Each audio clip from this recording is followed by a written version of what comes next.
أهلين وسهلين، كيف حالكم؟ جيتكم في فيديو جديد.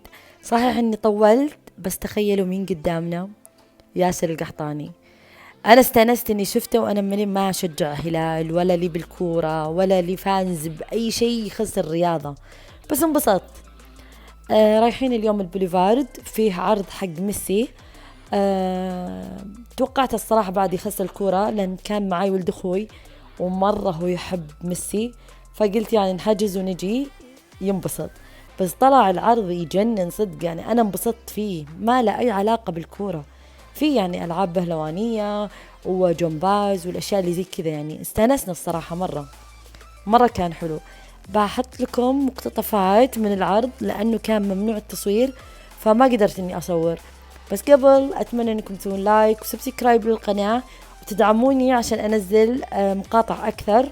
إن شاء الله الفترة الجاية راح أنزل مقاطع عن موسم الرياض والأكتيفيتي اللي صايرة، وزور الرياض والأشياء اللي زي كذا، يعني مرة حلوة وإن شاء الله تعجبكم، وضروري تجون الرياض.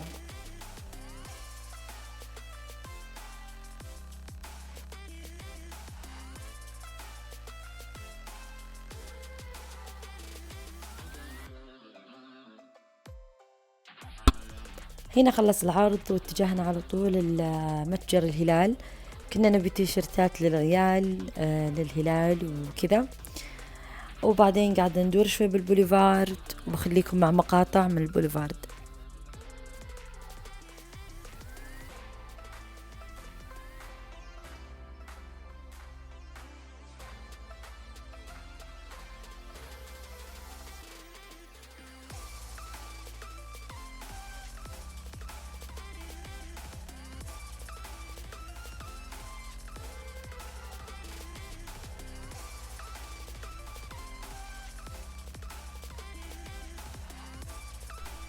بعدين على طول اتجهنا على ذا ايس بلاند عشان نتعشى في وافي جورميه. اذا بتروحون للمكان لا تنسون تاخذون مكدوس. هم يعني يبيعون الاشياء هذه، فخذوا لكم مكدوس، المكدوس حقهم خرافي. طبعا هذا غير الاكل والسلطات والمقبلات، كله جميل. طبعا هو اكل لبناني بس انه بيكون جبار، لازم تجربونه. صباح الخير، كيف حالكم؟ إن شاء الله تكونون بخير. يوم جديد. اليوم إن شاء الله راح نروح نزور الرياض. وبنشوف لنا اكتيفيتي بالليل، يعني ممكن نروح نتعشى أو نروح مكان يعني خاص للكبار، خلاص يصير اكتيفيتي النهار مع الأطفال، وبالليل لنا يعني. زور الرياض تفتح من الساعة 10 الصباح إلين الساعة 5 العصر. ما صورتها كويس لأن كنت قاعدة أستمتع الصراحة، ومعاي ميشو، فحبيت إنه يشوف الحيوانات وكذا، وخاصة إنه يعرفهم. والفترة الأخيرة ما نزلت مقاطع كثيرة لأني مرة كنت مشغولة بالبرث دي حق ميشو، صار عمره 2 سنين. جهزته كاملة في بيتنا، بس للأسف إني ما صورته، فحبيت برضو إني أستمتع فيه مو زي العام. وبدينا نفتح الهدايا اللي جات ميشو، هذه واحدة من الهدايا مرة عجبت ميشو، قاعد يلعب فيها. الحين باخذكم معاي لتغطية لزور الرياض. طبعا الدخول ماني متأكدة من الأسعار، لأنه كان حاجزها أخوي، فما تأكدت بالضبط من الأسعار. بس الصراحة يعني شيء مرتب جدا. الأكتيفيتي، الحيوانات، تصميمات الحديقة نفسها، المجسمات، الحيوانات، شيء مرة كان جبار، يعني مرة عجبتني. ما كأنها أصلا يعني ما كأنها مجددة، كأنها توهم فاتحينها، مع اني اللي عارفة انه كانت قديمة موجودة بس انهم جددوها. شيء فنان، يعني كانوا المسطحات الخضراء، بس كان ينقصها شوي الأكل أكثر. كميات الأكل أكثر، يعني ما شفت أنا إلا هرفي ومكان حق قهوة ودانكن، بس هذا اللي شفت. بس ودك يكون مكان أكثر للأكل للشرب. الموية مفروض تكون في كل مكان لأنها كبيرة، وفترة النهار يكون شوي يعني حر وشمس، فودك تشربين ماي 24 ساعة. طبعا كان ممنوع ان ندخل اي شيء من برا، بس انه عشان اكل ميشو شيء خاص. زي ما قلت لكم عشان اكل ميشو شيء خاص، ما خذوه مني، بس انه بطاطس او عصير لا طلعوه من الشنطة حقتي. حتى الموية يعني بالموت دخلوها، بس انا حاطتها في المج حق ميشو، فقلت لها انه ترى صعبة اخلي بيبي يعني بدون موية. وبعدين يعني اخذ وعطى لين وافقت لي.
انتهت رحلتنا في الزو، بس اننا مرة انبسطنا الحمد لله. والحمد لله لك يا ربي وصلت ماما بالسلامة واحتفلنا فيها، وجبنا كيك واخواني بعد وصلوا. فكلنا رحنا نتعشى في مكان اسمه افندر لاونج بالملقا. مرة حلو يعني، هذا من الفيفوريت المطاعم بالرياض بالنسبة لي. مرة يعجبني ويعجبني أكلهم، ويعجبني بالصباح أكثر من الليل، يعني هذه أول مرة أدخله بالليل. مرة حلو، وأصوات العصافير تجوز لي يعني. وهنا وصلت لنهاية الفيديو، أتمنى عجبكم، أشوفكم في فيديو ثاني، مع السلامة.